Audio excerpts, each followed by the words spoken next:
ونستغفره ونؤمن به ونتوكل عليه ونعوذ بالله من شرور أنفسنا ومن سيئات أعمالنا من يهده الله فلا مضل له ومن يضلله فلا هادي له ونشهد أن لا إله إلا الله وحده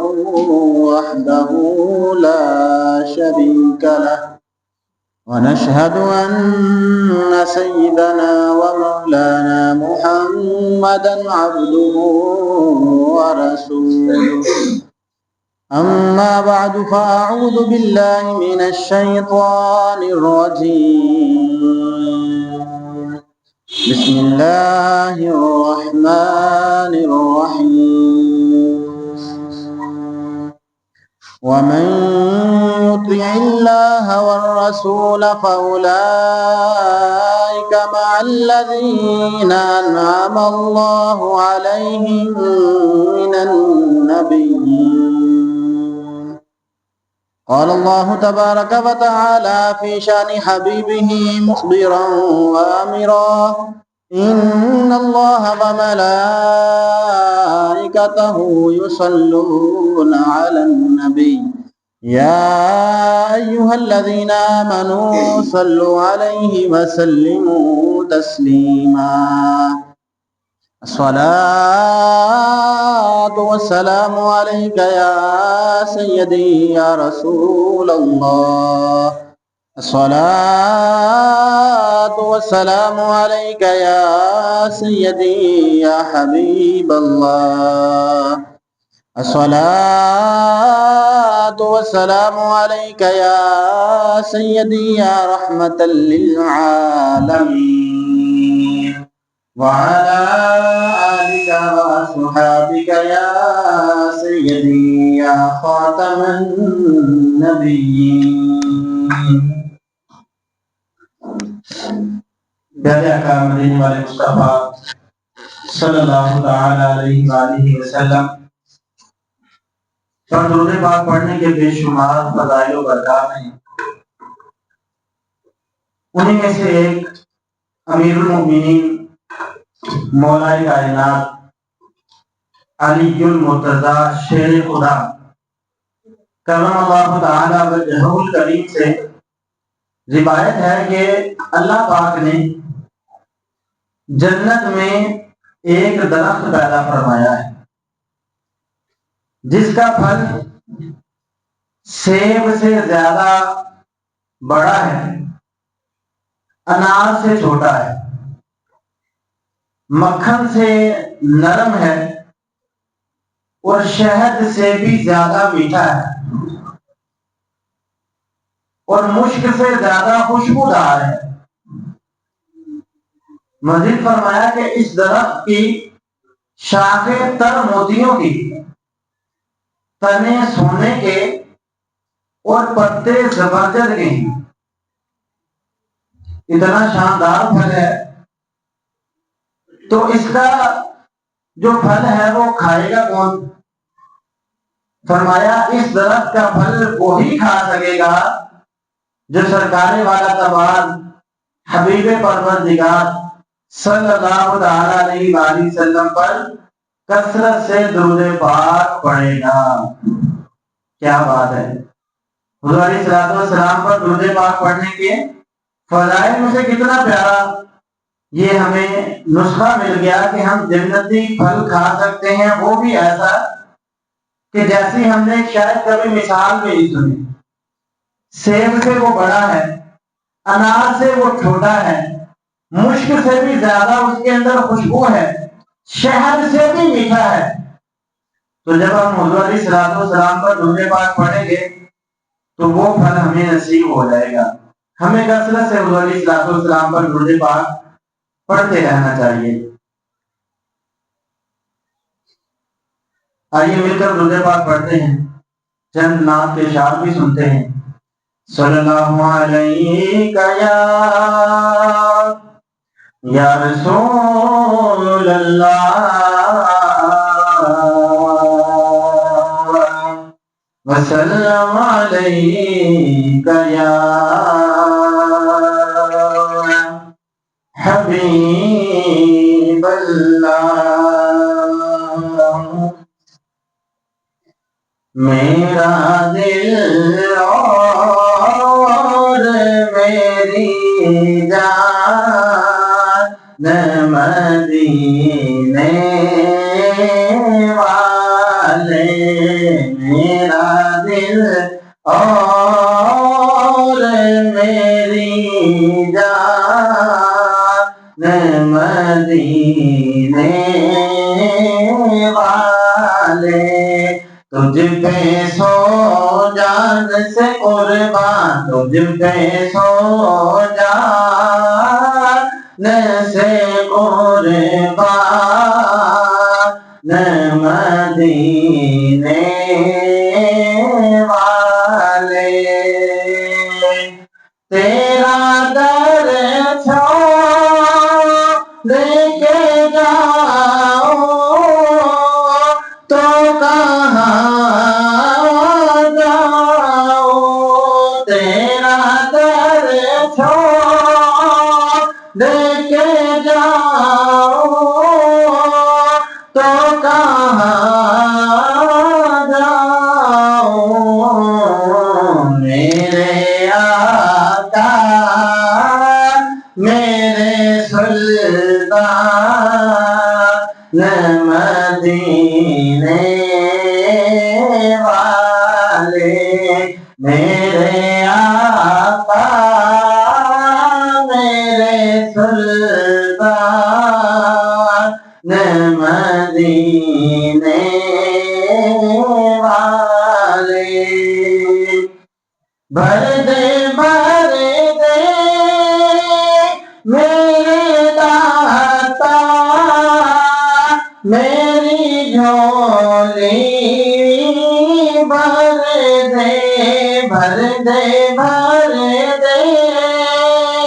میرے داتا میری جھولی بھر دے اب نہ رکھ دے سرو سامان مدینے والے اب نہ رکھ بے سرو سامان اب نہ رکھ بے سرو سامان مدینے والے لکھ دے میری قسمت میں مدینہ لکھ دے میری قسمت میں مدینہ لکھ دے ہے تیری ملک قلم دان مدینے والے ہے تیری ملک قلم دان مدینے والے میرا دل اور میری جان مدینے والے دنیا میں بڑے سے بڑا حسین ہے اور بڑے سے بڑا حسین دنیا میں آیا ہے حضور نبی رحمت صلی اللہ علیہ وآلہ وسلم کی تشریف آوری سے پہلے جو سب سے زیادہ حسین تھے وہ حضرت یوسف علیہ السلام ہے۔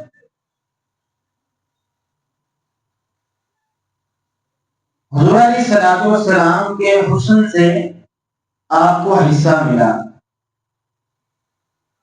آج ہم نے حضور علیہ السلام کے چہرہ انور کی حسن سراپا کی بات کرنی ہے۔ ایڈا سونا نبی کوئی دنیا دے آیا ہی نہیں، یار ایہو جیا کوئی رب نے بنایا ہی نہیں۔ حضور صلی اللہ تعالی علیہ وسلم کے دیدار سے صحابہ کرام لطف اندوز ہوتے تھے، حضور کے دیدار کی آرزو کیا کرتے تھے اور اسی فکر میں پریشان رہتے تھے۔ ایک مرتبہ ایک صحابی نے بارگاہ نبوی میں حاضر ہو کر عرض کی، یا رسول اللہ صلی اللہ تعالی علیہ وسلم، میں آپ سے اپنی جان سے زیادہ، اپنی اولاد سے زیادہ، اپنے اہل و عیال سے زیادہ، اپنے مال سے بھی زیادہ محبت کرتا ہوں، لیکن جس وقت آپ یاد آتے ہیں تو دیکھے بنا چین نہیں آتا، آپ کو دیکھتا نہیں تو سکون نہیں آتا۔ دنیا سے رخصت ہونے کے بعد آپ تو بڑے اونچے مقام پر ہوں گے اور ہم جنت کے کسی اور مقام پر ہوں گے۔ یا رسول اللہ صلی اللہ علیہ وسلم، میں آپ سے سب سے زیادہ محبت کرتا ہوں، تو یا رسول اللہ دنیا میں چین نہیں آتا تو جنت میں کیسے چین آئے گا؟ جنت میں گزارا کیسے ہوگا؟ آپ کے بغیر تو سہارا ہی نہیں ہے کوئی۔ صلی اللہ علیہ وآلہ وسلم۔ اتنے میں جبریل امین حاضر ہوئے قرآن پاک کی آیات لے کر۔ کون سی آیات ہیں؟ وَمَن يُطِعِ اللَّهَ وَالرَّسُولَ فَأُولَٰئِكَ مَعَ الَّذِينَ أَنْعَمَ اللَّهُ عَلَيْهِم مِّنَ النَّبِيِّينَ وَالصِّدِّيقِينَ وَالشُّهَدَاءِ وَالصَّالِحِينَ وَحَسُنَ أُولَٰئِكَ رَفِیقًا۔ اور جو اللہ اور اس کے رسول کی اطاعت کرے تو وہ ان لوگوں کے ساتھ ہوگا جن پر اللہ نے فضل کیا، یعنی انبیاء، صدیقین، شہداء اور صالحین۔ اور یہ کتنے اچھے ساتھی ہیں۔ تو پتہ چلا کہ صحابی رسول نے ہماری بگڑی بھی بنا دی، انہوں نے اپنا کام تو کیا ہی کیا، ہمارا بھی کر دیا۔ ہر وقت جہاں سے کہ انہیں دیکھ سکوں میں، جنت میں مجھے ایسی جگہ پیارے خدا دے۔ حضور صلی اللہ علیہ وآلہ وسلم جب نزا کا عالم ہوتا ہے نا عاشق رسول کا، تو ڈرتے تو ہم ہیں، نزا کا عالم بڑا سخت ہوتا ہے۔ روایات میں یہاں تک لکھا ہے کہ جب موت آنی ہوتی ہے نا تو ایسے ہوتا ہے کہ ململ کا کپڑا ہو اور کانٹوں پر بچھا ہو اور اس کو کھینچ کر نکالا جائے، جس طرح وہ چتڑے چتڑے ہو کر نکلتا ہے ایسے ہی روح انسان کے جسم سے نکلتی ہے، مگر جو عاشق رسول ہے اس کی روح ایسے نہیں نکلے گی، اس کی روح تو بڑے آسانی سے نکل جائے گی۔ جب حضور علیہ السلام کی سامنے زیارت ہو جائے گی تو پھر کس کو کیا خبر ہوگی کہ کیا ہو گیا ہے۔ سکرات میں اگر روح محمد پہ نظر ہو، ہر موت کا جھٹکا بھی مجھے پھر تو مزہ دے، کہ اگر ہمیں حضور علیہ السلام کی زیارت نصیب ہو جائے۔ حضور علیہ السلام کے حسن کے بارے میں، حضور علیہ السلام کے چہرہ انور کے بارے میں یمامہ کے سردار حضرت ثمامہ بن اساد رضی اللہ تعالیٰ عنہ نے ایمان لانے کے بعد ارشاد فرمایا، اللہ پاک کی قسم، میرے نزدیک روئے زمین پر کوئی چہرہ آپ کے چہرے سے زیادہ ناپسند نہیں تھا اس وقت کے جب ایمان نہیں لائے تھے، مگر پھر کہتے ہیں اب آج وہی چہرہ سارے جہان سے زیادہ مجھے پسند ہے۔ حضور علیہ السلام کا حسن کیسا تھا؟ آج ہم کسی حسین کو دیکھتے ہیں نا، کچھ وقت تک وہ ہمیں اچھا لگتا ہے، اس کے بعد ہم اسے دیکھ نہیں پاتے، دیکھتے ہیں تو وہ سرور کو لذت نہیں ملتی، جبکہ حضور علیہ الصلوۃ والسلام کے چہرے کی کیا بات کروں کہ جب حضور علیہ الصلوۃ والسلام کو کوئی دیکھتا تو دیکھتا ہی رہ جاتا، وہ اسی لطف اور مزے میں ہی رہتا۔ آج اگر کوئی ہم سے کوئی خواہش پوچھے کہ آپ کی خواہش کیا ہے، تو فوراً کوئی دنیا کی چیز ہمارے ذہن میں آتی ہے، کوئی ایسی چیز آتی ہے کہ جو ہمارے دل و گمان میں رہتی ہے۔ کوئی کہتا ہے کہ گاڑی مل جائے، کوئی کہتا ہے کہ گھر مل جائے، کوئی کہتا ہے کہ کاروبار اچھا ہو جائے، کوئی کہتا ہے کہ اولاد مل جائے، کوئی کہتا ہے ماں باپ کی بیماری ٹھیک ہو جائے۔ یعنی خواہش جو پوچھی جاتی ہے، کوئی اسی طرح کا ذہن میں کوئی واقعہ ہمارے پیش نظر ہوتا ہے۔ عاشق اکبر حضرت ابوبکر صدیق رضی اللہ تعالیٰ عنہ، آپ سے پوچھا گیا اے صدیق آپ کی خواہش کیا ہے، آپ کیا چاہتے ہیں؟ حضرت صدیق اکبر رضی اللہ تعالیٰ عنہ آپ کیا فرماتے ہیں؟ آپ فرماتے ہیں میری 3 خواہشات ہیں، میری 3 خواہشات ہیں۔ پہلی خواہش تو یہ ہے کہ آقا صلی اللہ تعالیٰ علیہ وسلم سامنے ہو اور میں ان کو دیکھتا ہی رہوں۔ پہلی خواہش کیا ہے کہ حضور سامنے ہو اور میں ان کو دیکھتا ہی رہوں۔ اور دوسری خواہش آپ فرماتے ہیں اپنا مال آقا صلی اللہ تعالیٰ علیہ وسلم پر خرچ کرتا رہوں۔ اور تیسری خواہش آپ فرماتے ہیں آقا کے قدموں میں حاضر رہوں، حضور علیہ الصلوۃ والسلام جہاں ہو وہاں میں ہوں۔ میرے تو آپ ہی سب کچھ ہیں رحمت عالم، میں جی رہا ہوں زمانے میں آپ ہی کے لیے، تمہاری یاد کو کیسے نہ زندگی سمجھوں، یہی تو ایک سہارا ہے زندگی کے لیے۔ صحابہ کرام علیہ رضوان حضور علیہ الصلوۃ والسلام کی بارگاہ میں جاتے اور حضور علیہ الصلوۃ والسلام کی زیارت سے مشرف ہوتے۔ حضرت ابوبکر صدیق رضی اللہ، حضرت ابو ہریرہ رضی اللہ تعالیٰ عنہ آپ فرماتے ہیں حضور جب آپ کے چہرہ انور کا دیدار کرتا ہوں تو میرا دل خوشی سے جھوم اٹھتا ہے اور آنکھیں ٹھنڈی ہو جاتی ہیں۔ ایک مرتبہ ایک صحابی حاضر ہوئے، عرض کی حضور آپ مجھے میری اولاد سے بھی زیادہ پیارے ہیں، آپ مجھے میری اولاد سے بھی زیادہ پیارے ہیں۔ حضور علیہ الصلوۃ والسلام نے آگے سے پوچھا کہ کوئی دلیل دو کہ تم یہ دعویٰ کر رہے ہو کہ میری اولاد سے زیادہ آپ مجھے پیارے ہیں، تو اس کی کیا دلیل ہے؟ تو عرض کرنے لگے یا رسول اللہ صلی اللہ علیہ وسلم جب میں گھر پر ہوتا ہوں میری اولاد میرے سامنے ہوتی ہے اور میرا دل تڑپ رہا ہوتا ہے کہ کاش کے حضور کی زیارت ہو جائے۔ دلیل کیا تھی کہ میرے بچے میرے سامنے ہیں مگر میرا پھر بھی دل کرتا ہے کہ یا رسول اللہ آپ کی زیارت ہو جائے، آپ کا چہرہ انور میرے ہوئے نظر ہو جائے۔ حضور صلی اللہ علیہ وسلم نے یہ نہیں فرمایا کہ وہ جھوٹ کہتا ہے، بلکہ حضور نے فرمایا بالکل تو سچ کہتا ہے کہ اپنی اولاد سے بھی زیادہ مجھ سے محبت کرتا ہے۔ اللہ پاک نے اپنے حبیب صلی اللہ تعالیٰ علیہ وسلم کو ایسا حسن عطا فرمایا کہ جو دیکھتا دیوانہ ہو جاتا، دشمن ہوتا تو دوست بن جاتا، جان لینے کے لیے آنے والا ہوتا جان دینے والا بن جاتا، گرفتار کرنے والا خود گرفتار ہو جاتا۔ آقا کریم صلی اللہ علیہ وسلم جب لوگوں کو ایمان کی دعوت دیتے تو لوگ نورانی چہرہ دیکھ کر کہتے کہ یہ چہرہ کسی جھوٹے کا نہیں ہو سکتا، یہ چہرہ کسی جھوٹے کا نہیں ہو سکتا۔ حضور صلی اللہ علیہ وسلم کا حسن ایسا تھا۔ کفار سے جب جنگ ہوتی ہے مسلمان بھی شہید ہوتے ہیں، کافر بھی مرتے ہیں۔ جنگ احد کا واقعہ ہے اور بہت ہی دل نشین واقعہ ہے۔ حضور علیہ الصلوۃ والسلام کی محبت کا ایک عظیم واقعہ ہے۔ جب بھی کوئی مثال دی جاتی ہے نا تو بہت بڑی مثال دی جاتی ہے، یہ بھی انہی مثالوں میں سے ایک مثال ہے۔ جنگ احد ہے، حضور علیہ الصلوۃ والسلام کے شہید ہونے کی خبر شیطان نے لوگوں میں پھیلا دی، افواہ اڑا دی کہ معاذ اللہ حضور شہید ہو گئے ہیں۔ افواہ پھیلتے پھیلتے مدینہ منورہ تک پہنچ گئی۔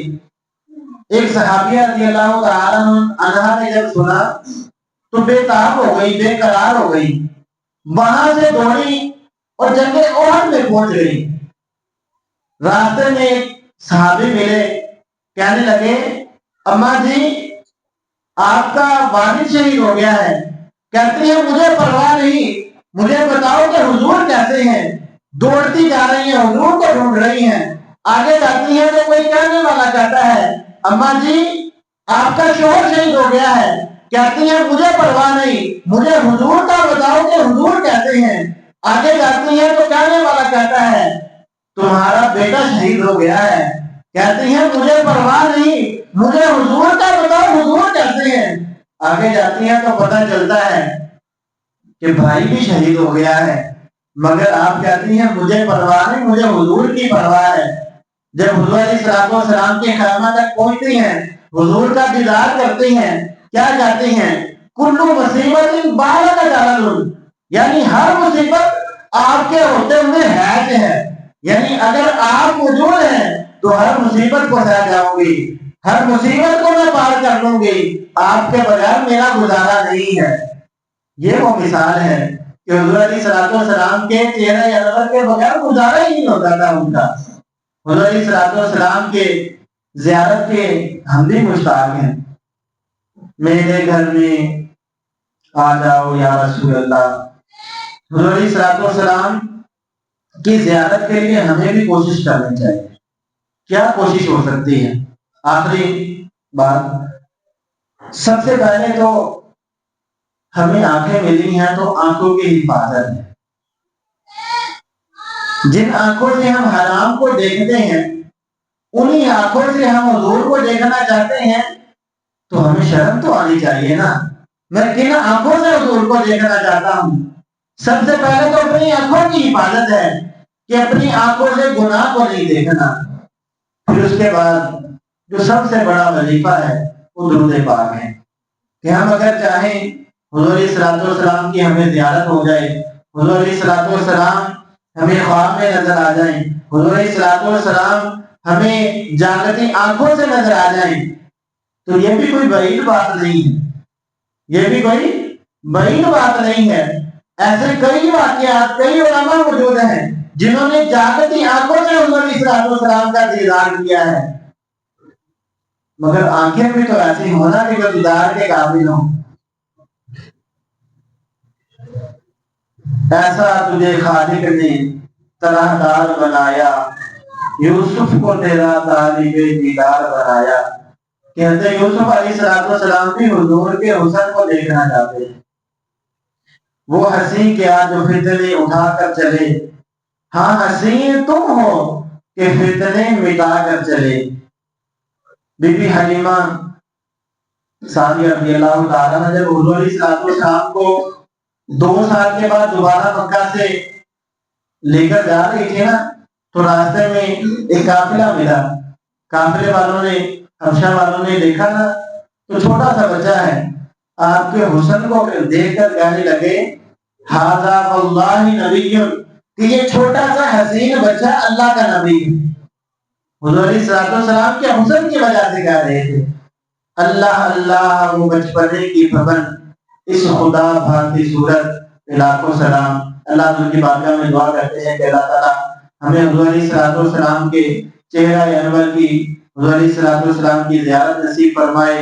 حضور علیہ السلام کی زیارت کے لیے کوشش کرنے کی, درود پاک پڑھنے کی, اپنی آنکھوں کو حرام سے بچانے کی توفیق عطا فرمائے.